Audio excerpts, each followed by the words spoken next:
Hey guys, welcome back to Automation Sandbox build. Today I thought I would try and build the best car I could in 1940s, which is the very start of the game. So we've got three options. We could build a pickup, which would be cool, and we will do a pickup at some point, but we want to go for a sporty car. Right guys, so we've got two options we could use. We've got the short wheelbase and the long wheelbase. They've all got variations of what we could do with them. I think we're going to go for a long wheelbase, two-door. Right guys, stretch the car out, try to make it as long and sleek as possible. Try and get some nice smooth aerodynamic lines in it so we can get this thing up to a good top speed. Moving along, we could do a ladder or a space frame. So looking at the differences at this point guys, the only major difference between a ladder and a space frame is the weight, and we want this car to be lightweight, so space frame is going to be the way for us to go forward. And so guys, says here a rear engine is going to be more sporty.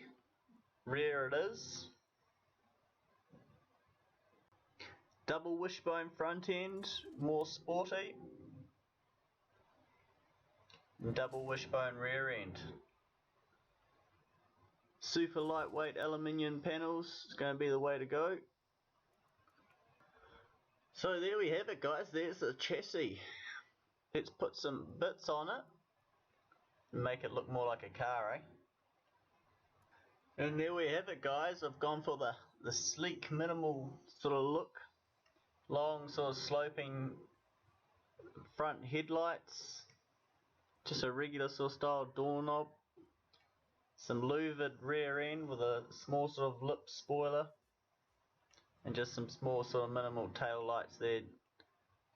Just to keep it nice and long and sleek looking. Right, time for the motor. Would we put a V12 in the back of this? We could.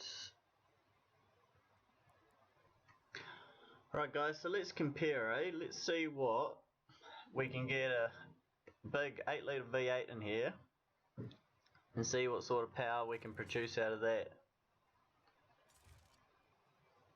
Right, so I've just quickly put this V8 together, this big lump, with the technologies available in 1940.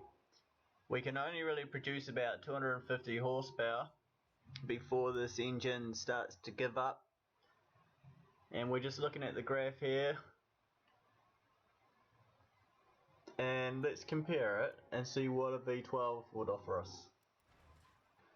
So guys, I've just put this V12 together. It doesn't produce as much power because it's only tiny.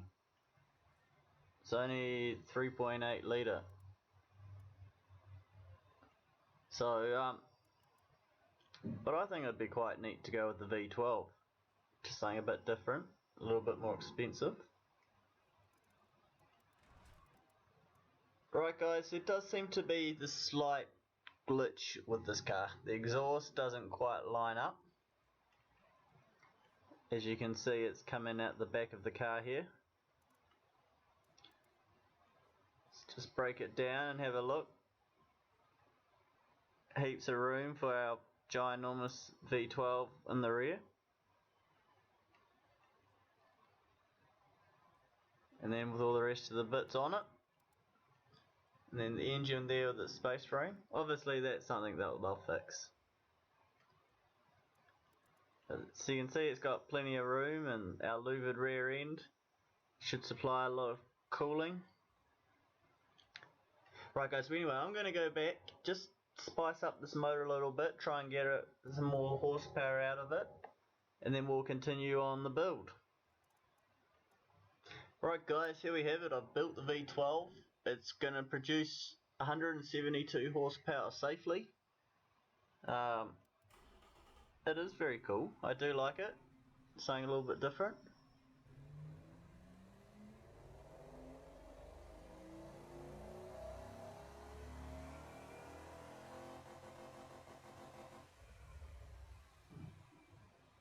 So guys, they reckon we should have a top speed of about 200 kilometers per hour on this thing. We'll take it to the test track and we'll see if we can actually get there in a reasonable distance.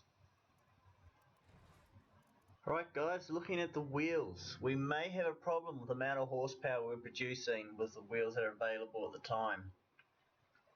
So we're running 135, 105, 14s. So the sidewall is almost as thick as the width on these tyres. That could cause us a big problem. The recommended tyres are 3 times the size of what we've got.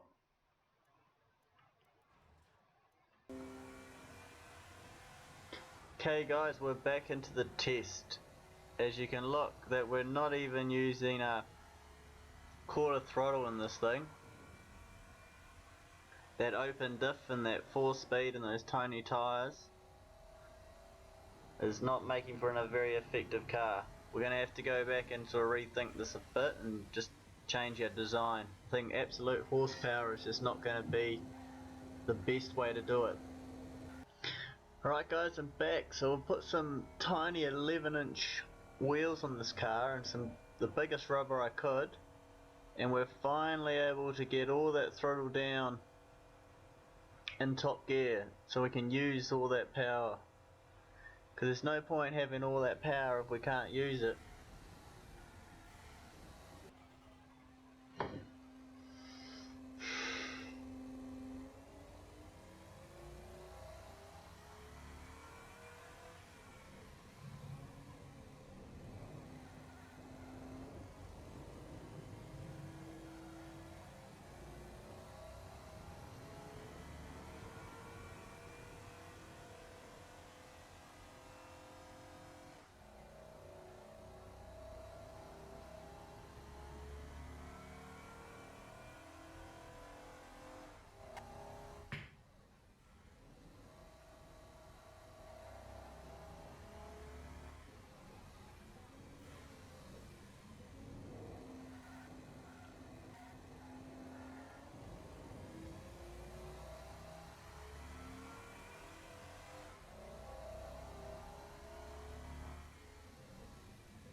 Right guys, so I have spent ages mucking around with this car, and the rear engine I could not make it handle. It was just nowhere near. The handling was just shocking.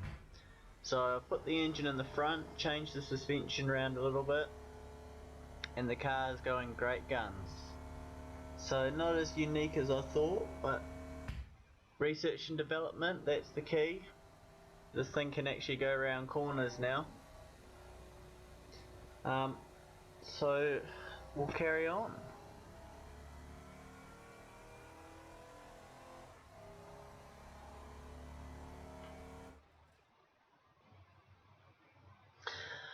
Okay guys, so looking at what this car is suitable for,